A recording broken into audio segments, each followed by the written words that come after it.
Limit ఎట్లా పెంచారు, eligibility 5 లక్ష per annum ఎట్లా చేశారు, 80%, 85, 90% దాకా ప్రజలు ఎట్లా కవర్ అవుతున్నారు, కుటుంబాలు కవర్ అవుతున్నాయి. ఇవన్నీ ఇవి నిజం కదా. ఫీజు రీయింబర్స్మెంట్ అప్పట్లో 30-35 వేలు ఇస్తున్నది, ఈరోజు 100% ఇస్తున్నది. నిజం కాదా? మరి ఎట్లా అడిగారా? ఇక్కడ నేమ్ ఎనీథింగ్. ఎక్కడ రాజశేఖర రెడ్డి గారి ఆశయాలు ఈయన మర్చిపోయారు, వెనక వేశారు.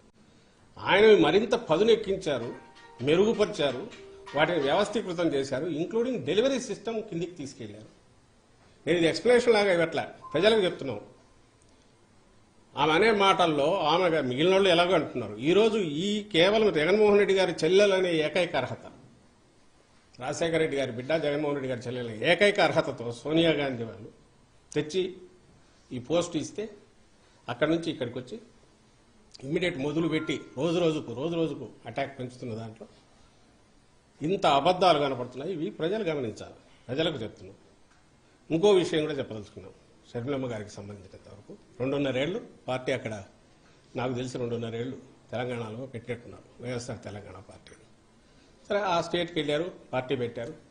అప్పుడు చాలామంది అడిగారు, మీ కామెంట్ ఏంది, మీది ఇది అని. ఆమె she chose her path and అక్కడ ఏదైనా చేసినా we wish her all the best అని చెప్పాం. ఆమె ఏమైనా మంచి ఇదైతే మా వైఎస్ఆర్ కుటుంబ సభ్యురాలుగా, జగన్మోహన్ రెడ్డి గారి చెల్లెలుగా సక్సెస్ అయితే హ్యాపీగానే ఫీల్ అవుతా ఉన్నాం. సరే, వాట్ ఎవర్ ది రీజన్స్, అది జర్నీ సడన్ గా కట్ అయింది. ఈరోజు ఏ మీడియా అయితే ఆమెను ఎత్తుకొని భుజాన్ని ఎత్తుకొని మోస్తుందో, మేము ఈనాడు కానీ, ఈటీవీ కానీ, ఏబిఎన్ కానీ, ఇంకో TV5 కానీ, ఆంధ్రజ్యోతి, ఈనాడు పత్రికలు, ఇవన్నీ కూడా వాళ్ళు ఏ రోజు ఈమెను భుజానికి ఎత్తుకుంటున్నారు, ఏ రోజైతే జగన్మోహన్ రెడ్డి గారి మీద అస్త్రాలు ఎక్కువ పడితే ఆ రోజు మాత్రమే దాన్ని తీసుకుంటున్నారు. తెలంగాణలో గమనించండి, ఆమె అంత చేస్తే జగన్మోహన్ రెడ్డి గారు అన్నవి మాత్రమే హైలైట్ చేస్తారు. ఆఖరున కాంగ్రెస్ ఆమెను పొత్తు పెట్టుకోమని కానీ, నువ్వు పోటీ పెట్టొద్దని కానీ ఆమె వచ్చి రిక్వెస్ట్ చేసింది లేదు. కనీసం 2nd rank 3rd rank leaders అయినా ఆమెంతటా ఆమె స్వచ్ఛందంగా అనౌన్స్ చేసుకున్నారు. రిజల్ట్ వచ్చినాక, అమ్మా నువ్వు చేసినందువల్ల మాకేదో ఇంత మేలు జరిగిందని ఎవరైనా థ్యాంక్స్ చెప్పారా? మరి ఆ సమయంలో ఎవరైనా ఈ పత్రిక, ఈ మీడియా ఎవరైనా, పాపం ఈమె ఇంత కష్టపడింది, తను ఎంతో కొంత డెంటింగ్ చేయగలిగిన దేనికి మనం కాంగ్రెస్ పార్టీకి దాన్ని ప్రభావితం ఓట్లు కొన్ని చీల్చగలిగిన దీంట్లో ఉండి త్యాగం చేసిన ఆమె నాయకురాలు కాంగ్రెస్ గుర్తించలేదు. వాళ్ళేమని రాశారా? అసలు తెలంగాణలో ఇర్రెలవెంట్ ఎందుకైంది? ఆ రోజు అక్కడ మొదలు పెట్టిన తిట్లు అందరికీ పడినట్టున్నాయి. ఆఖరికి ఇంక్లూడింగ్ ఆ కాంగ్రెస్ కూడా తిట్టారు. లాస్ట్లో అదే కాంగ్రెస్ దీనికి ఇది అయ్యారు.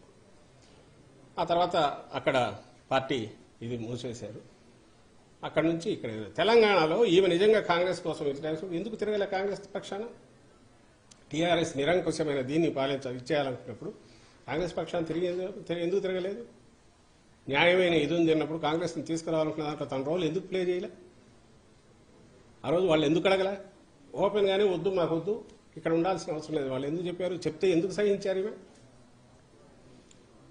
ఈ మధ్య ఇటీవల కూడా అక్కడ ముఖ్యమంత్రి రేవంత్ రెడ్డి, ఆయన ఎవరు, Radhakrishna, open heart surgery, open heart with Radhakrishna, RK surgery అని వచ్చింది సార్, ఓపెన్ హార్ట్ విత్ ఆర్కేలో దాంట్లో మాట్లాడుతూ ఏమంటాడు, రాజశేఖర రెడ్డి గారు అప్పట్లో టీఆర్ఎస్ నుంచి మిగిలిన వాటి నుంచి వలసలను ప్రోత్సహించి డిఫెక్షన్స్ ప్రోత్సహించడం వల్ల ఇప్పుడు ప్రకృతి దాన్ని ఎట్లా కేర్ తీసుకోవాలని అట్లా తీసుకుంది. అర్థమేమండి?